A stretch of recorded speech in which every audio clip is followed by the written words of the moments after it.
presentation at this group, that'd be great. Let us know. Yeah. Michelle, primarily. Oh, no, it's Jumbo, actually. No. Yeah, Jumbo's not here, but you know Jumbo? Don't think they've met yet. Not yet. I know Joe Mo. You do know Jumbo.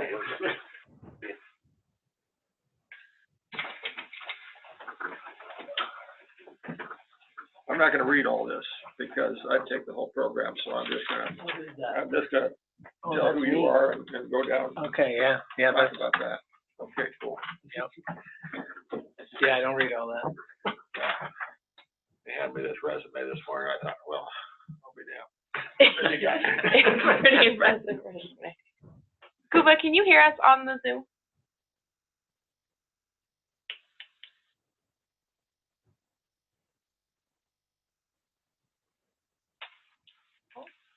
Okay, all right, thank you. Hey, Dave.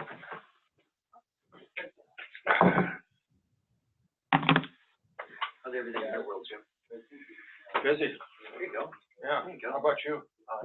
Trying to keep the head above water. Hold on like a hubcap in the fast lane some days, I'll tell you what. There you go.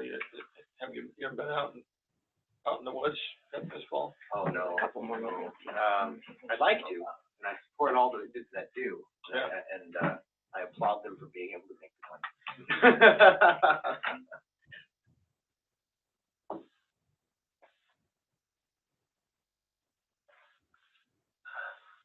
No, I've been, unfortunately, had to go down south to less than 48 a whole bunch of the last 2 weeks, you know. The first time I heard it like that.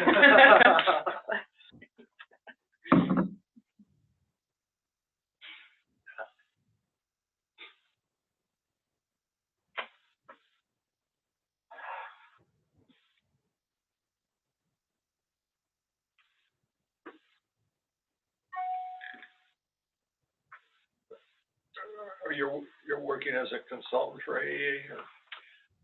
Oh, there's Jamie. Yeah, I'm the contractor Okay. that they use for Wherever you want energy to sit. audits. This is the version he had. This is okay. Yeah, that's Yeah, what I okay. got,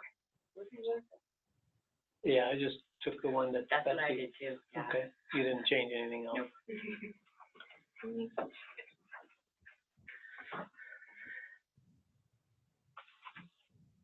What's your room? I think, yeah, Grab a chair. right here.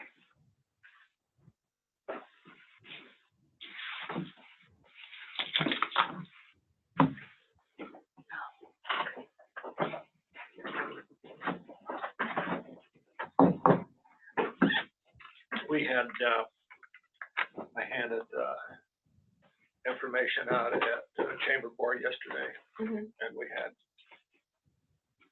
at least 2 people call to get the, Oh, wow, awesome. so Usabelli, Yeah, I thought so much. yeah, Usabelli did, and, who else? Somebody else? Yeah. Awesome.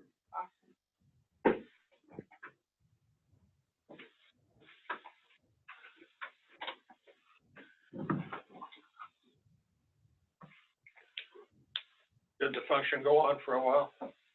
We left just after 8, but I'm sure it probably did for a bit.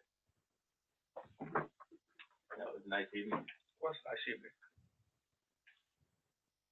Jamie, how can you be on that and here? That's Kuba. He's using, I should have just named it Information Insights instead of my name. Yeah, we saw you pop up and I thought she was coming.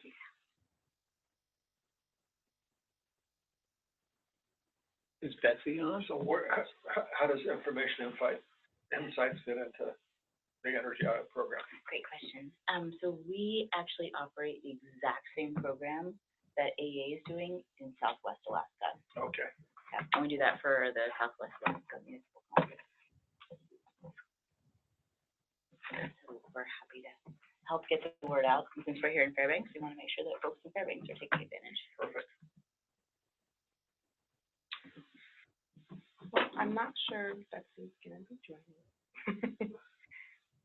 But whatever you guys want to start.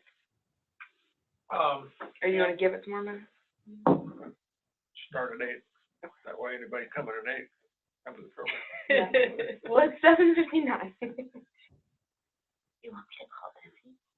I'm trying to check my email to see if because I confirmed with her, the link and everything yesterday. So I just don't know if because she would be the third participant.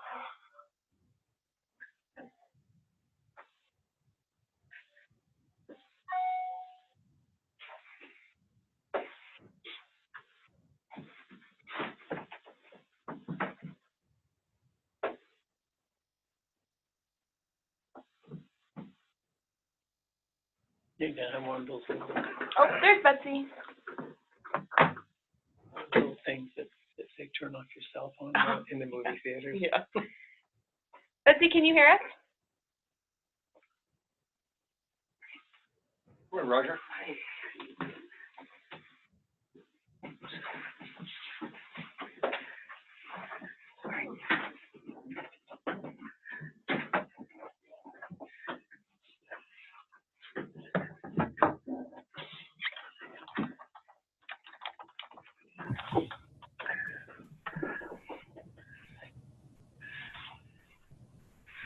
Got everything put away, Roger, before the snow flies? Not really. I'm Not in yet, the huh? process of raising my garage and apartment. Better lift your legs.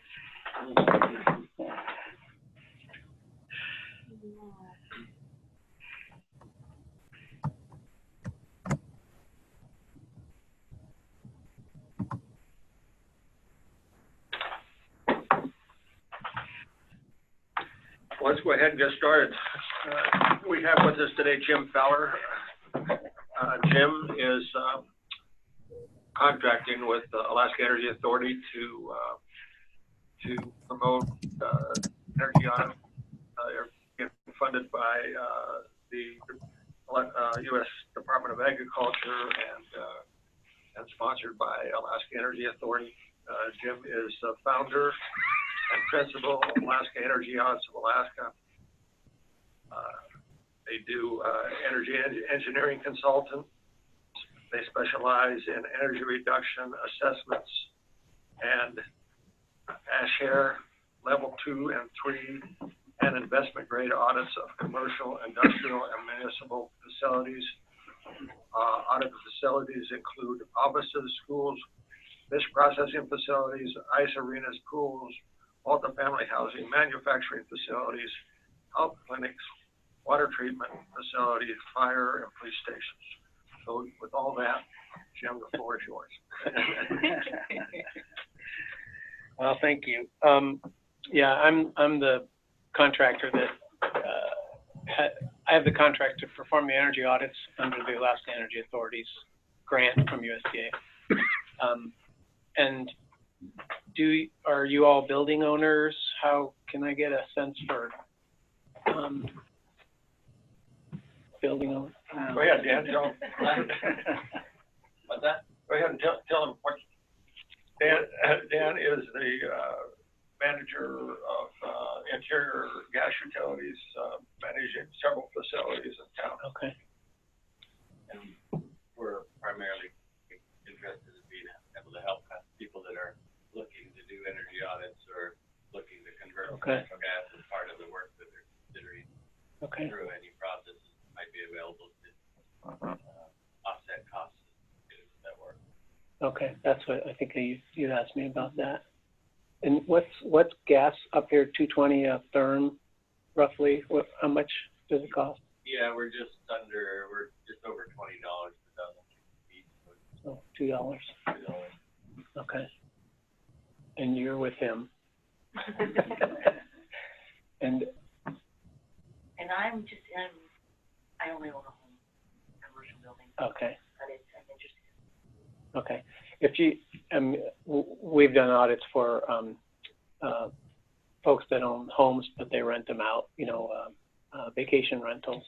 As long as it's a business, it would qualify, but it's not. I'm extremely interested in energy conservation. Yes. Yeah, absolutely. Maybe we could get the word out to the Northern Environmental Center. Well, thank you for filling in.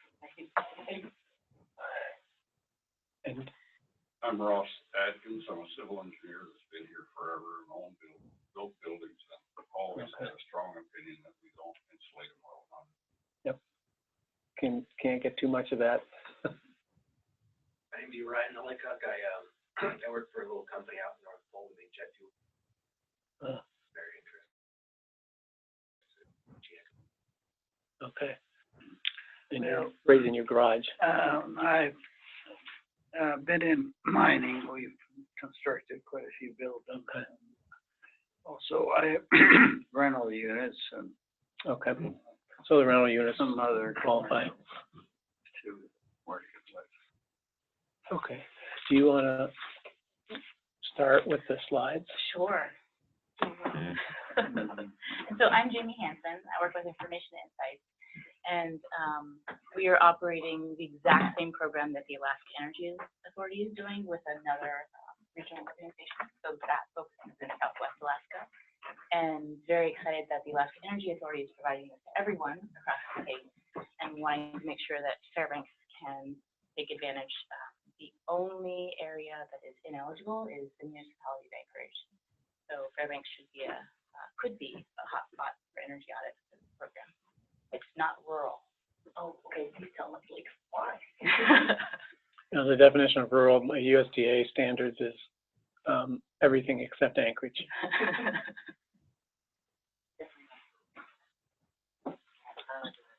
Sometimes when you share a screen,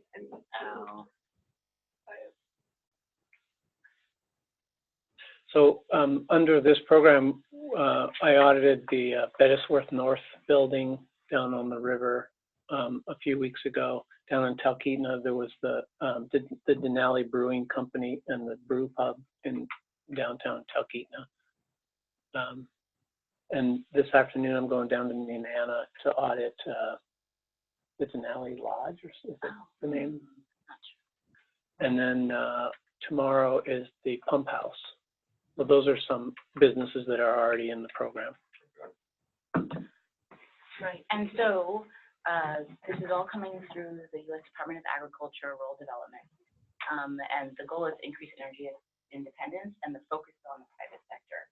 And so this specific program is focused, it's a two-step process. One is to provide low-cost energy audits, and the second is to provide a grant to defray the cost of actually doing the upgrades that will improve energy efficiency in a building. And so the type of audits that Jim does are, especially if they're targeted or level 2, are the perfect information one needs to go ahead and apply for the USDA improvement grant. Betsy on. yeah, she's on. I believe she muted her. Okay. And so here's just a kind of basic reasons why one could or should be interested in an energy audit and acting on the recommendations in an energy audit. So you can reduce your energy, you can increase the resale value. Obviously, upgrades on any property are beneficial. You can improve comfort inside the building. There are a number of issues we see across rural Alaska, and also I'm sure in Fairbanks. You can uncover health issues. Again, you're having someone inspect the entire building. And also you can say you're going to be a better steward of your resources, you're going to help the environment, and here in Fairbanks also, you're looking at potentially improving air quality by using more efficient heating.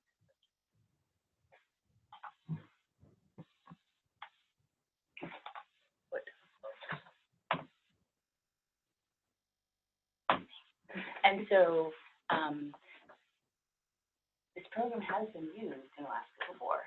The biggest user of this program has actually been Southeast Conference, and I believe they did 2 phases of energy audits. And so here's just some numbers from their 2015 energy audits. So they did 34 buildings across the Southeast, and Jim, you were doing those audits, weren't you? I did them all. Yeah. And so in those audit reports, there were about $170,000 in estimated savings if one were to actually act on recommendations, and also that those energy efficiency measures had really quick payback. So on average, about 2.2 years. So that's really substantial. And I don't know if Jim, you can talk to any findings. Yeah. This was the first time that a program was targeted at for-profit businesses. There have been a number of state programs. There are no more state programs since the budget crunches happened, started 3 or 4 years ago. It's all federal money, but private business owners typically have a pretty high level of interest in reducing their expenses. So stuff happens. It happens typically out of cash flow. So the little things, it's a kind of incremental. Let's change out lighting and this part of the building first, and work our way through, rather than if it was a school district or something, it would happen as a capital expense and be a $500,000 project. But I think it's pretty effective, and business owners have a pretty high level of investment in making something happen. This program is quickly coming to an end, right? Or this phase of this program? I think the middle of when's the deadline extension? Maybe Betsy can speak to that. I think they're looking at March or April for Alaska Energy Authority's program. But yep. Can you hear me? Yes. Yep. This is Betsy McGregor with the Alaska Energy Authority. Ideally, we would like to expend all of the funds by the end of December, but the grant continues to throughout next spring, but we would like to pursue the grants again in the future, and the only way we can do that is if we already use our existing grant, which is why we're shooting for using all of the funds by December. And right now we have enough funds to do another 25 buildings. And that's another great point, is that in most states, this program is used by an entity like the Alaska Energy Authority, where they offer these audits statewide. And so I know that Jessie Huff, she's the energy coordinator for USDA here in Alaska, and her goal is to see this kind of institutionalized so that it's offered year upon year statewide. So that's something that I know that she and the Alaska Energy Authority are looking at. So while funds do need to be spent quickly on this, ideally this will be able to be extended year out. You got it? Hit the left one. Okay. Yeah. And so, so here's a question, for anyone in the room or anyone you're talking to: is this program right for you? And in thinking about the building owners that have participated in this program, at least in Southwest Alaska, and I imagine it's pretty similar across the state, there's two kind of categories. One is building owners that are unhappy, business owners unhappy with how much they spend on energy, want to be better stewards of the resources that they use, and basically want to have a clear, evidence-based path to start taking action on those, on reducing energy use in their building. And that's what a level one plus audit will show. The other group are folks who are already planning upgrades. They know that they need to replace their heating system. They need a better ventilation system. They need insulation, something wrong with their roof, refrigeration, etc. And those are the folks who are going to benefit most from a targeted energy audit or level 2 energy audit, because they can turn around and apply and receive. Again, the money is not being used in Alaska. So there is this huge pot of money, well, not huge, a pot of money for business owners looking to do energy efficiency upgrades in the state, and it is not being entirely expended. And this is the entire point of this program, is to get the energy audit so that business owners can turn around and put in a grant application to get 25% of the cost of upgrades covered by the USDA. And for these, what you would get with a targeted or level 2 audit, you get your finance ready plan. You can take it to the bank, you can take it to the board, you can take it to your funders. You're eligible for the 25% USDA energy grant. And in addition to that, it also shows you all the low-cost measures that one can do. Behavioral steps, the really simple, putting in setback thermostats, air sealing, all of that. So it's all-encompassing. So we definitely encourage business owners to consider both, and it really depends on what their needs are at that time.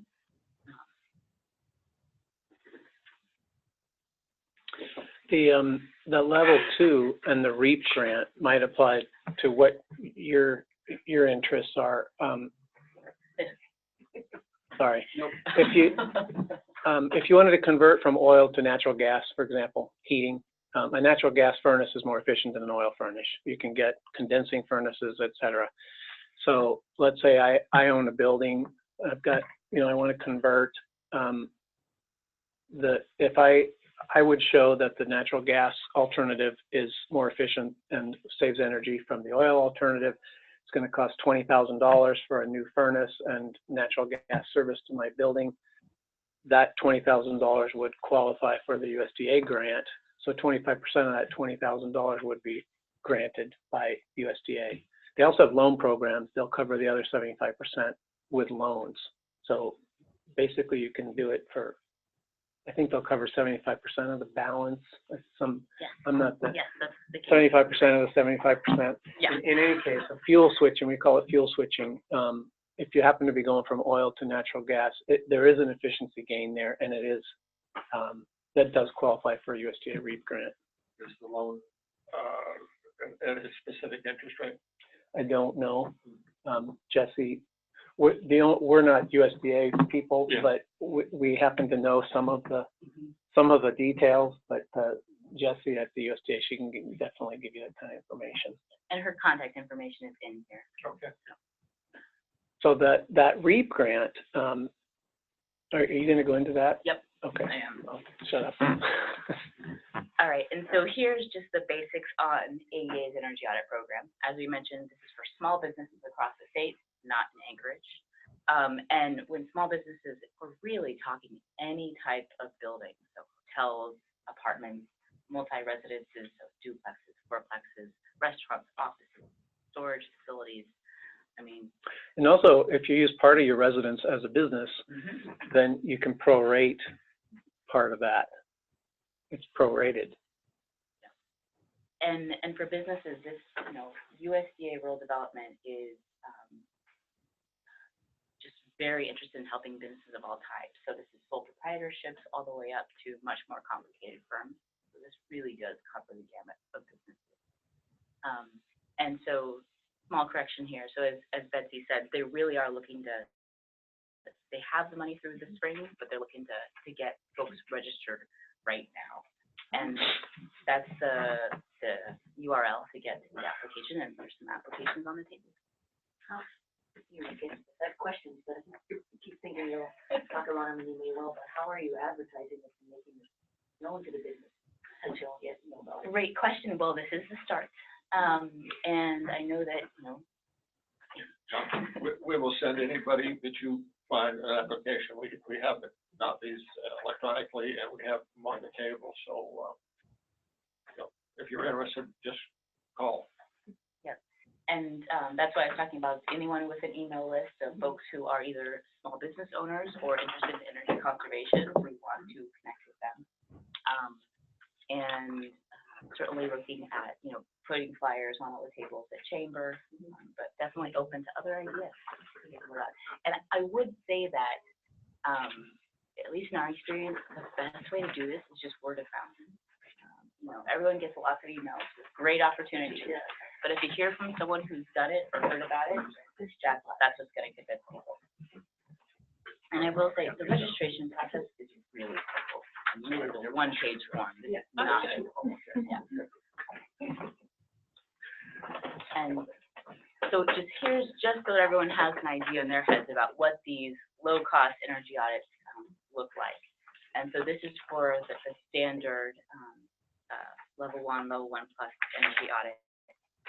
And it's, of course, based on the size of the building. And so, it's such a low cost. You're starting at $150 to get a full level 1 audit report that gives you a range of options and prioritizes what energy efficiency measures you could do, a rough estimate on cost savings, and multiple behavioral steps that a business owner can take to just reduce the cost of energy.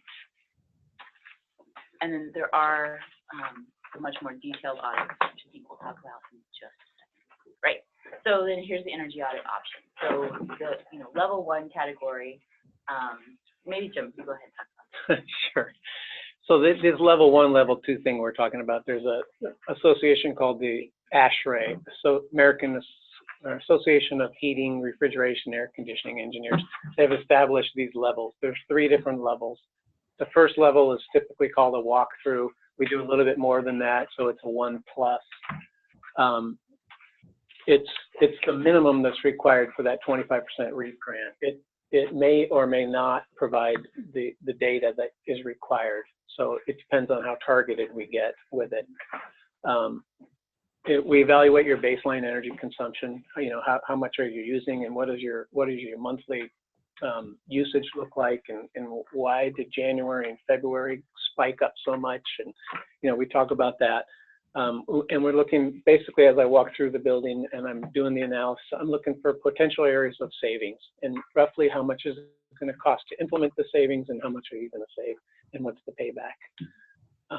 And it can be focused on your specific needs. Like, for example, if you want to replace the heating system, like we were talking about, you can say, you know, I know about lighting, I know about this, but focus on heating and give me real numbers on the heating. So I'll drill down and we target. It's called a targeted level 1 then. Or if you say, I want to replace my windows, you know, tell me how much it's going to cost to replace my windows roughly, and how much I'm going to save, and then I can decide whether I want to do that or not. A level 2 is called a comprehensive audit, and it goes into everything that consumes energy in that building, everything down to plug loads and computers and clocks and telephones and everything else. In a level 2, I actually create a simulation of the building in software. It's called an energy simulation model, and then I calibrate it to your actual oil or gas and electric consumption. And then that model becomes an accurate way to predict how much savings there will be from various energy efficiency measures. It definitely meets the requirement for the 25% REAP grant. It can be targeted or it can be comprehensive. It's less expensive for a targeted level 2 than it is for a comprehensive level 2. And the cost for a level 2 range from 20 cents a square foot to 40 cents a square foot. For the larger buildings, smaller buildings, they're a little bit more expensive on a per square foot basis, but you're looking at anywhere from 2,000 to 4,000 for a smaller building. You know, when I say small, I'm something less than 10,000 square feet. At what point does the owner or building manager decide whether they want a level 1 or a level 2? So I have a building, I send in an application. Do I get into the discussion with you or somebody else about? Me. Yeah. Yeah, we talk. If you have a question, you know, I'll talk to you on the phone and try to understand what you're trying to accomplish and what you're trying to achieve. And then I'll make a suggestion and you decide from there.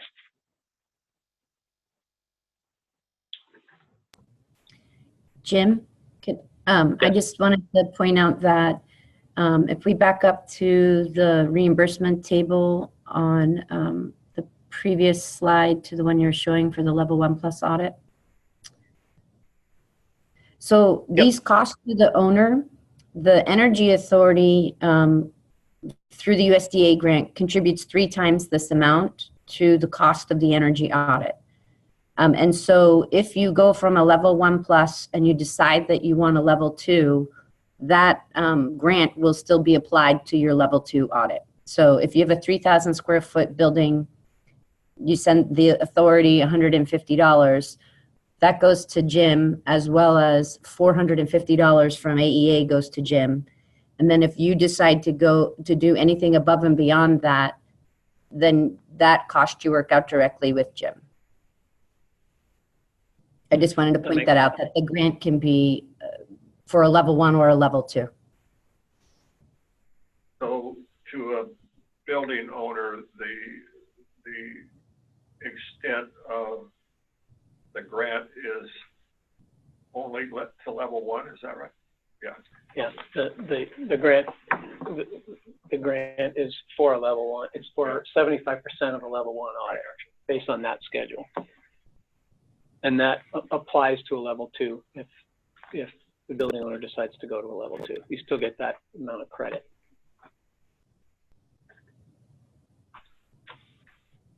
So this is basically what you get with an audit report. I just threw the table of contents up here to give you an idea of what you get. The first, I don't know, 8 pages, actually the first 5 pages is basically all you need. It's the executive summary. The rest of it is backup. You can go as deeply into it as you want. This is a level 1. A level 2 is usually 60 pages long. These level 1s are about 30, 33, something like that. There's a lot in there. And in the report, over on the right is the distribution of your energy consumption, of your electric energy consumption. You also get a distribution of your oil or gas energy consumption. See what percentage of your energy is going to lighting, for example, versus motors and pumps or domestic hot water production or space heating. And over to the left in the bottom there, that's one of the charts that comes out in the report. The blue lines are the model, that energy simulation model I mentioned. The kind of orange-yellow lines are what your actual consumption was. So to calibrate, in this case, there was no actual birch wood, or there was no data from the owner of how much wood they were burning. So the model's not calibrated to any. He had a wood stove, and then he had an oil burner, and then he had his electric consumption. We know in Alaska how much, what percentage-wise, what energy is consumed by residential as opposed to the commercial? We do. I don't have it off the top of my head, but yeah, there's WH Pacific did a report that AEA funded, I think in 2012, and it pretty much describes all the energy consumption. And this again is a part of the report. It's a summary of your what we call the existing conditions and the proposed conditions. The middle line is what your building is actually consuming in terms of costs by end use type, and the third line down is what it would cost if you implemented all of the measures that were recommended in that report. And the savings, of course, is the bottom line. And this is actually from Renfro's Lakeside Retreat down in Seward. They participated in this program. This is the savings. This was from his lodge.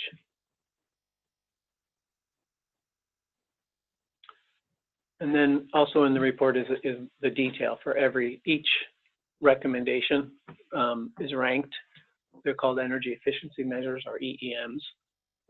And that I just picked out number 1 and number 6, and then you get a total down at the bottom. You get a total of the cost-effective measures, and then you get a total of all the measures. Not all measures are cost-effective. For example, if you change a light out in your closet, and the closet's only on half an hour a day, you're not going to get the money back from the changing out the light. But I still recommend it. I recommend that you convert all the lighting in a building, in a commercial building, at once. Use the same type of bulbs, same type of fluorescent fixtures, so that maintenance issues become much more manageable. So oftentimes there's a few measures that are not cost effective from a financial perspective. In other words, it takes longer to pay off the implementation cost than the savings. It might take 5 years to pay off it might take, let's say, 25 years to pay off the cost of a boiler upgrade, but the boiler's life is only 20 years.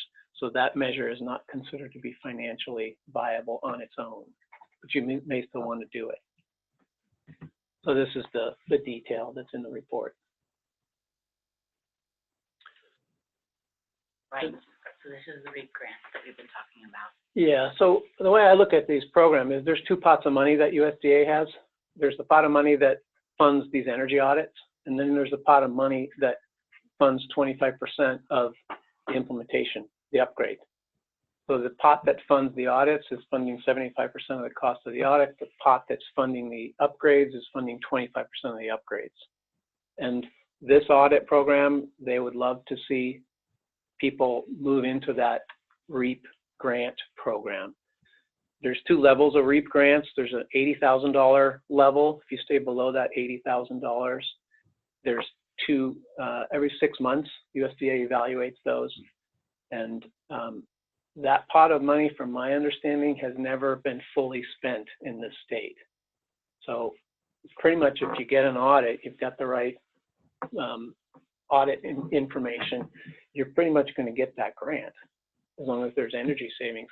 If you go above that $80,000 figure, then it's a once a year program, and that is competitive. So the nice thing is you can break your upgrades up into less than $80,000 chunks, and you can do it every year. So it's a great program.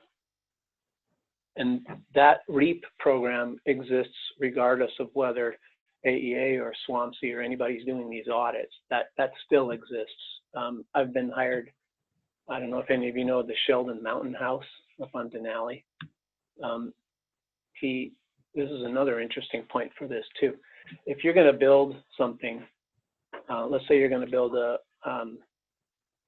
2x4 building with R11 insulation in it, and you say, well, you know, I could spend more money and build a 2x6 with R21 and R60 in the roof and blah, blah, blah. If the USDA REAP grant also applies if you decide to upgrade the design of a new structure from typical to higher efficiency. They'll fund 25% of the incremental cost between those two designs. So they fund existing upgrades on existing structures, and they'll fund an upgrade to a new structure that's being designed. I mean, you can't do 2x4 walls. You'd have to do kind of standard design, but then a high efficiency design. And that's what happened with the Sheldon Mountain House. They had an old design, they decided to go to a higher efficiency design.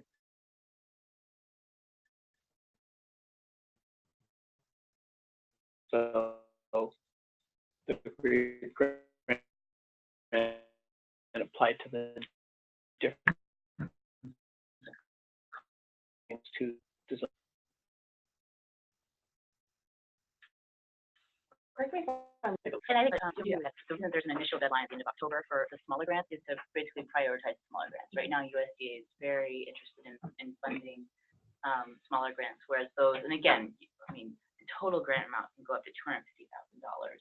And so when you're looking for amounts requesting more than $20,000, that's when you go to the open pool that is much more competitive. That makes sense. When did this program start? Did we miss something? Because this seems like a very tight deadline to get this done when we're just finding out about it, or at least I'm just finding out about it. It will be October 31, 2018, 2019, 2020. I mean, this is year after year. And so, are you talking about the 25% REAP grant or the audits? Well, the REAP grant program has been in place for many years. This audit program, first, it's been kind of parachuted in different parts of the state. It happened 2 years in a row down in the Southeast through the Southeast Conference. Then AEA got this grant, I think, Betsy, was it the end of 17, early 18? Yes, we received the grant and started advertising a year ago in the fall of 2017. And we've reached out through chambers of commerce, radio, PSAs. So this is what we're still trying to get the word out, because we haven't had enough audits completed, and we're trying to get more audits completed so that it can piggyback into this REAP grant. The audits don't take very long. I mean, Jim basically, he just scheduled 2 audits to be done just last week. So the 2 audits he referenced that he's doing, I mean, the application takes just a few minutes to complete. And he's already scheduled, I mean, within days of completing 2 audits for businesses in Anana and Fairbanks. I think the question is that, you know, obviously this has been going and active in other parts of the state. And I think we kind of feel like we haven't heard about it. So, Betsy, how did you advertise this in Fairbanks? I believe it was advertised through emails to businesses, and then, which I don't know how those go if people or businesses assume that they're spam. That was one issue we were concerned about. We did reach out through the radio because we have performed a couple of audits in Fairbanks. I know that we reached out specifically to village corporations because they qualify as a small business. And initially, when this program first started, I was not the project manager, so I don't know how the first wave of outreach occurred. I believe, though, that they were targeting the highest heating costs, highest fuel costs for folks. So I think it was more rural Alaska than what USDA considers rural. But we did have quite a few audits that were along the rail belt so far that have been performed. Well, I say quite a few relative to how many have actually been done. I think, is it, after you complete these, Jim, is it about 17, 14, somewhere in there for audits that have been completed? I think it's like 17. I don't know, I lose track, I can count. AEA's program, it's been statewide. Prior to AEA, it's pocketed, like Southwest Municipal Conference, Southeast Conference. So this is the first time it's been statewide, and it's a little bit slow getting up to speed in terms of the promotion part. So that's why. Just, for future information, any programs like this that you would like help getting the word out, the FEDC would be glad to participate with you. No charge. That's great. We appreciate that.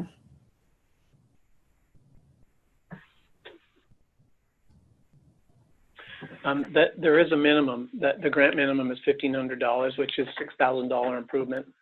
So, but again, you can do it every year. So if you only want to do one at a time, you can. You know how long forward funded this is? It's approved in every farm bill. And so as long as the farm bill is approved and signed and this is not removed, then it keeps going. So we don't know. Yeah. I was going back and forth with Jesse Huff for this year. It's like, so is it good now? But yeah, so it's not exactly forward funded, but it has been, certainly. And I don't actually know the number of years that the REAP grant has been available, but it's been a number of years. It's one of the few efficiency focused funding sources that still hasn't been removed. And one other fun fact, this grant also covers, in addition to energy efficiency, it covers renewable energy upgrades as well. Mm-hmm. And Jim does not typically, I think, provide the technical part of that. So there's a whole other technical piece to getting the information you need to show gains in your building, energy gains. But that is an option, and Jesse Huff would be the right person to talk to if you have any interest. That's a different grant application for solar photovoltaics or solar thermal or wind. Mm-hmm. Different application, different qualified auditor required. I'm not the person for that. Have you thought about linking it to CPACE? And that's actually more than just legislation. Mm-hmm. Yeah, CPACE is just a commercial property assurance clean energy. I don't know if there's been any thought of that. I mean, right. I mean, we'll probably just kind of have to see what CPACE ends up looking like. But yeah, I mean, for the 75% that's not covered by the grant, that would certainly make sense. But no, not yet. Is that the last slide? That's the last slide. Oh, I guess we're done unless you have questions. Fairbanks is in a sort of unique position for energy. We compete, business a lot of times compete with Anchorage. Your energy audit is based on the construction cost. Has nothing to do with that value that you get when you're competing with Anchorage and making an improvement. Our heating bill here is much different than there. Mm-hmm. And that's never reflected in an energy audit. It's a sort of a subtle thing. And for instance, you know, if you wanted to do the laundry in Fairbanks that's done in Anchorage for us, that's a competitive thing where there's a lot of transportation costs between here and Anchorage that you can save. However, the capital increase to compete with their energy in Anchorage is significant. And one of the things that we have here is our buildings require so much more than Anchorage, and that's always just figured by an energy audit in capital cost. In other words, if you can capture the capital cost, you go ahead and do it. It's a little complicated, but having done a study on what it takes to do our laundry here rather than Anchorage, and the laundry's only one thing. There's a lot of different. Right. But if you look at Fairbanks, we wear ski jackets instead of parkas. The increased cost, for instance, most commercial buildings and government buildings are flat roof. That is the most inefficient thing we could ever do. It limits you to changing the roof every 15 to 20 years, which the borough is in the process of doing now. Part of this $500 million or whatever is just changing roofs. Mm-hmm. And they, after 15 years, 20 years, they've got to change the whole thing. So they're not doing too bad now. They've increased the insulation to about an R50 instead of an R20. Right.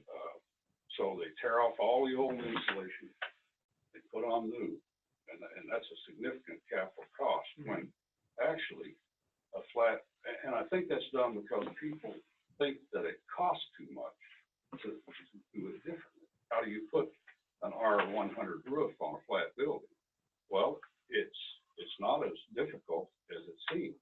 Mm-hmm. We just did it for our church 3 years ago, and it makes a significant, you can recapture the cost from it.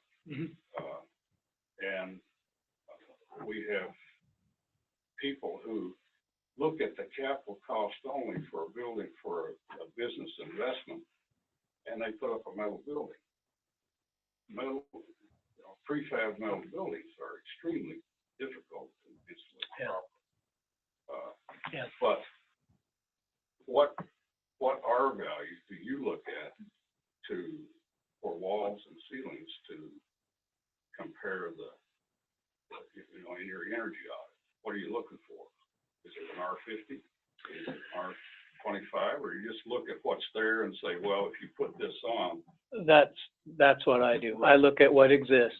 Yeah. And if, for example, if you're going to put a new roof on, I would know that when I'm doing the audit, and I'd say, well, you've got an R30 now. If you put an extra 4 inches of foam in here, it's going to save you this much money, and it's going to cost you this much more to do that. Well, you see, you just said what I think is a major error.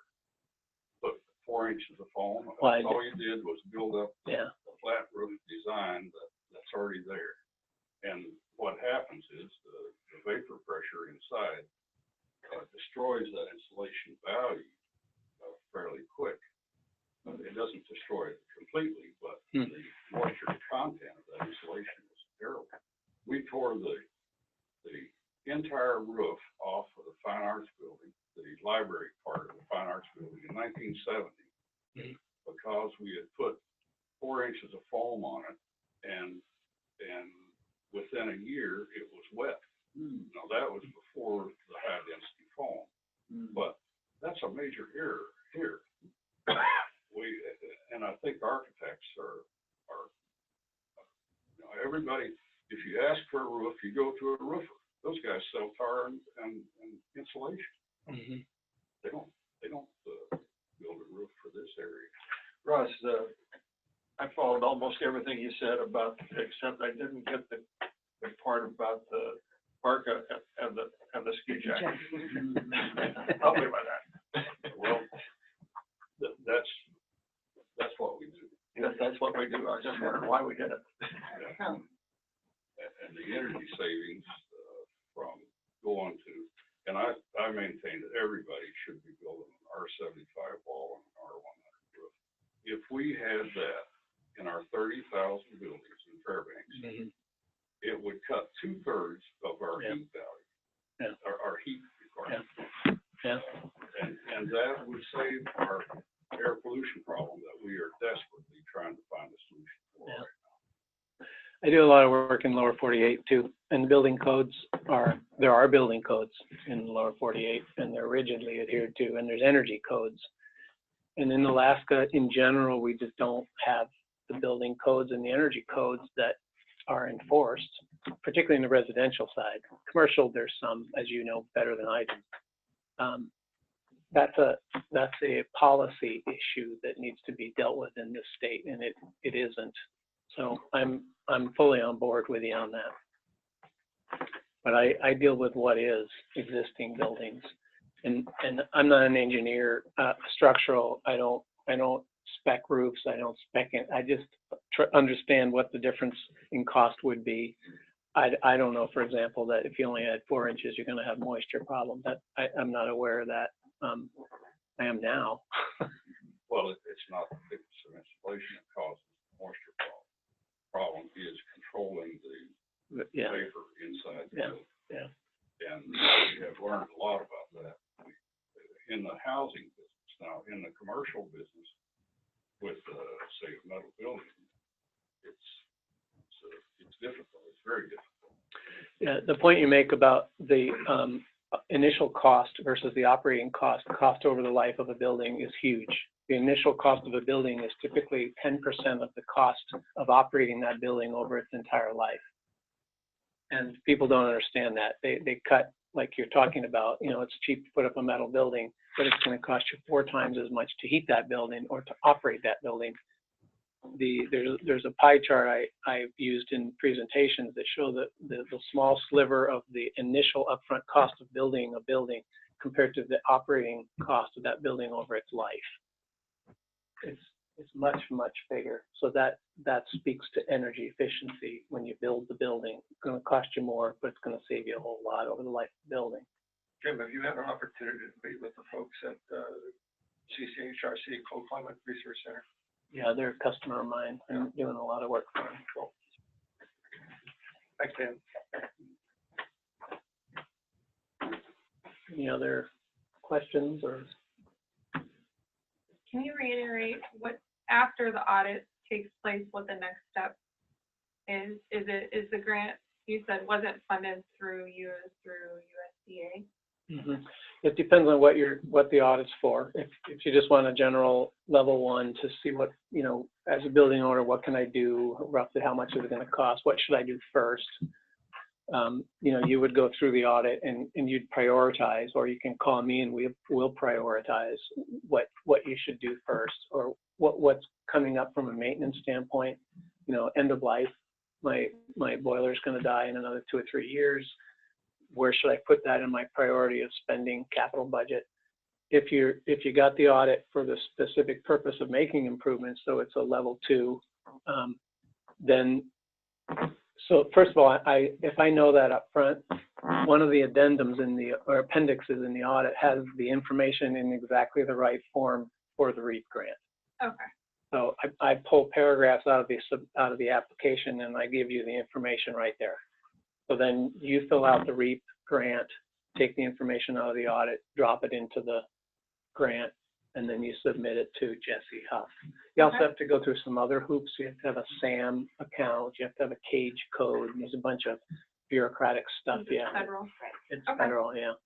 But that's the next step. If I know that you're going to do that and we go to that, then you get the information in the right form and the right paragraphs. And that's from level 2. Right. Okay. And I would say once you get the audit at the level 2 audit, you call Jessie Huff. I mean, this is not just her job. She wants people to apply for this. Okay. Talk to her. Make sure that you're doing everything right and that you're kind of capturing And the everything. probability right now of getting some type of grant funding is pretty likely at this point. For the under $80,000 $20,000 grant, $80,000 improvement. She's saying it's still, they're still not using all the money. Okay. Well, thank you, Jim. You're welcome. Appreciate the time and information, and you're always welcome back. Thanks. I didn't burn any bridges. Not that we know of. We'll hear about it later, I'm sure. Okay. If anybody wants any extra applications or flyers, to take with you, I have a lot. And if you have, people that you know would benefit from this, let us know. We'll send them information.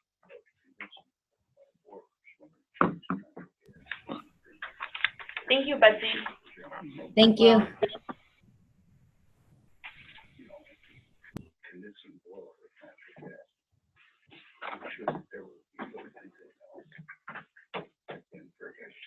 Jim, do you know anything about the air quality group that is meeting